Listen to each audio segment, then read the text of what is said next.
एकत्रित करते सारे निवेशक और अपने भुगतान की मांग करते। शांतिपूर्वक कार्यक्रम था, लेकिन जो मुझे जानकारी मिली, मदन लाल आजाद जी को सुबह ही 4 बजे जो है यहाँ पुलिस प्रशासन ने गिरफ्तार कर लिया और सारे लोग जो हैं यहाँ पर रामलीला मैदान में लाकर एक तरह से छोड़ दिए गए।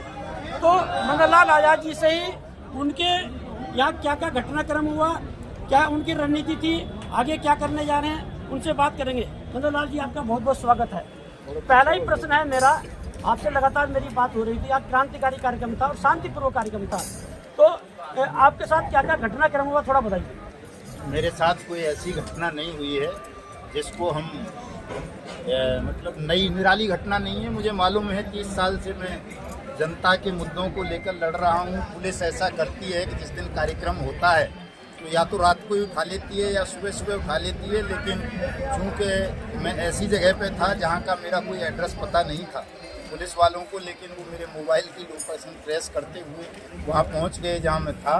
और सुबह सुबह ही सिविल ड्रेस में स्पेशल स्टाफ के साथी वो मुझे अपनी कार में बिठा करके यहाँ कमला मार्केट थाने ले आने लगे कि साहब डीसीपी साहब बुला रहे हैं कमला मार्केट, वहाँ चलिए। यहाँ लाए, यहाँ से उनको आदेश आया कि नहीं यहाँ से तो राजघाट नज़दीक है। और मैंने इतना मुझे समय मिल गया था गाड़ी में बैठे हुए कि मैंने एक ऑडियो डाल दिया था ग्रुप में कि मुझे कमला मार्केट थाने लेकर के आ रहे हैं। तो मेरा मोबाइल दोनों उन्होंने ले लिए, उन्होंने वो सुन लिया, और जब सुन लिया तो उन्हें लगा कि तमाम लोग कहीं यहाँ कमला मार्केट थाने ना आ जाएँ, तो वो मुझे फिर जो है उधर साउथ दिल्ली की तरफ वापस ले गए। अम्बेडकर नगर पुष्प विहार में हमारा साउथ का स्पेशल स्टाफ का वो है, वहाँ ले गए और देखते रहे अपने अफसरों का आदेश।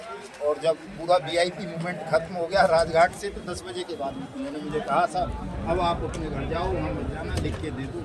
मैंने कहा भाई मैं लिख के नहीं दूँगा, आप गोली मार सकते हो तो मार दो, जो दंड दे सकते हो दे दो, लेकिन मैं ये नहीं कहूँगा किसी को कि कार्यक्रम समाप्त है। चूँकि हमारा कार्यक्रम एक जेन्युइन कार्यक्रम है, न्याय के लिए हम लड़ाई लड़ रहे हैं, इसमें कोई भी समझौता हम प्रशासन के साथ या शासन के साथ तब तक नहीं करेंगे जब तक हमारी मांग नहीं मान ली जाती। डीसीपी साहब ने मुझसे फ़ोन पे बात की थी, मैंने उन्हें भी कहा, मैं कहा साहब मेरी तो कोई लड़ाई नहीं है। उन्होंने पूछा किसी से मिलना चाहते हो, मैंने साहब किसी से नहीं मिलना है। आप कहो कि जो पीएमओ का ट्विटर हैंडल संभालते हैं प्रधानमंत्री का, वो एक ट्वीट कर दें देश के तमाम राज्यों के चीफ सेक्रेटरी को टैग करते हुए कि भाई आज से देश में अनियमित जमा योजनाएं पाबंदी कानून लागू है और तमाम राज्यों की सरकारें भुगतान के आवेदन लें, भुगतान कर दें। मैं कहा इतनी सी बात है, ये पीएमओ से ट्वीट करवा दीजिए आप, हमारा कार्यक्रम समाप्त है। कोई आपके मोबाइल से मैंने मैसेज देखा कि राजघाट का कार्यक्रम रद्द किया जाता है, क्या ये पुलिस प्रशासन ने किया था मैसेज?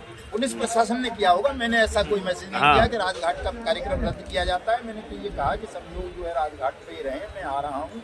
लेकिन बाद में मुझे वीडियो के माध्यम से, ग्रुप के माध्यम से पता चला कि तमाम लोगों को बसों में भर भर के इधर ले आए रामलीला मैदान। तो मैंने ऑडियो मैसेज डाला था कि सब साथी रामलीला मैदान ही रहे, मैं आ रहा हूँ। उधर गांधी जी की समाधि पर पुष्पांजलि अर्पित नहीं करने दिया गया देश के लोगों को, सीधा सीधा ये मतलब है। अब तो रामलीला मैदान में आप लोग एकजुट हैं, अब क्या रणनीति आगे?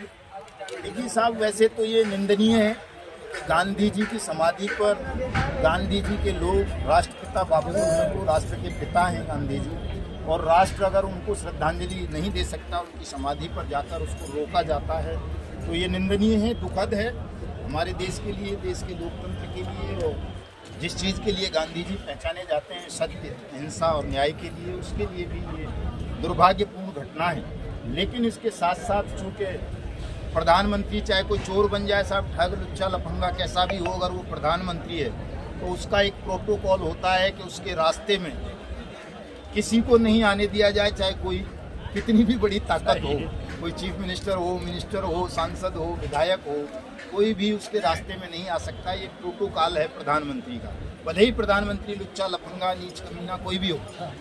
तो प्रधानमंत्री का चूँकि 7 बजे मूवमेंट था और हमारा इरादा भी यही था कि हमें प्रधानमंत्री को गांधी समाधि पर फूल अर्पित करने से रोकना है, जब तक कि वो देश के तमाम डीएम को, जिला कलेक्टर्स को ये आदेश ना करने कि इस कानून की अनुपालना करो, लोगों के आवेदन पे पैसा दो। तो उस प्रोटोकॉल के अंतर्गत सुरक्षा एजेंसीज ने, पुलिस ने अपनी एक योजना के तहत भी सुबह सुबह मदन लाल को उठा लो, बाकी जो लोग होंगे वो तो तितर बितर हो ही जाने हैं, मुझे उठा लिया, बाकी लोगों को भी जो है वो करने लगे। तो वो अपने एक प्रोटोकॉल के तहत उनको करना होता है सब, जैसा सीनियर ऑफिसर्स का आदेश है वो नीचे के अधिकारियों को मानना होता है। इसमें मैं कोई मुझे बुरा नहीं लगा बिल्कुल भी कि भाई बुरा लगे या मैं उनसे कोई चूंकि कोई अभद्रता भी नहीं की उन्होंने मेरे साथ, मैं समझता हूँ किसी और के साथ भी नहीं की होगी। अब यहाँ रामलीला मैदान में है, सारे लोग एकजुट है, आगे की रणनीति क्या है आप? देखिए साहब, आगे की रणनीति तो ये है कि प्रधानमंत्री को पता चल चुका है, मेरी ऑफिसर्स से जो बात हुई है, मुझे 10 बजे रिलीज किया गया है, कहा है साहब आपका संदेश था वो जा चुका है प्रधानमंत्री तक, और जिनको आप देना चाहते हो सब तक आपका संदेश पहुंच चुका है।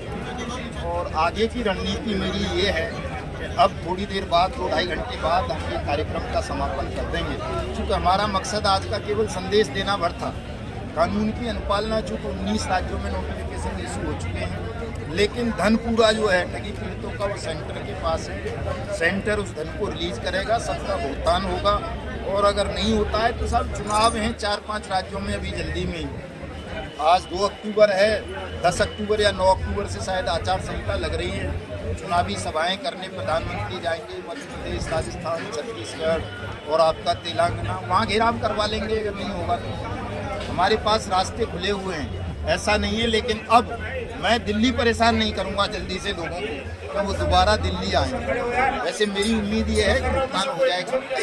मदन लाल जी से मेरी बात होती है आपसे, उन्होंने बोला कि प्रधानमंत्री से ठोस आश्वासन नहीं मिलता है तो मेरा विकराल रूप देखेगी केंद्र सरकार, तो क्या विकराल रूप होगा बताइए साहब। ये विकराल ही रूप है कि गांधी समाधि पर इतने लोग पहुँच गए, इतने लोगों को आप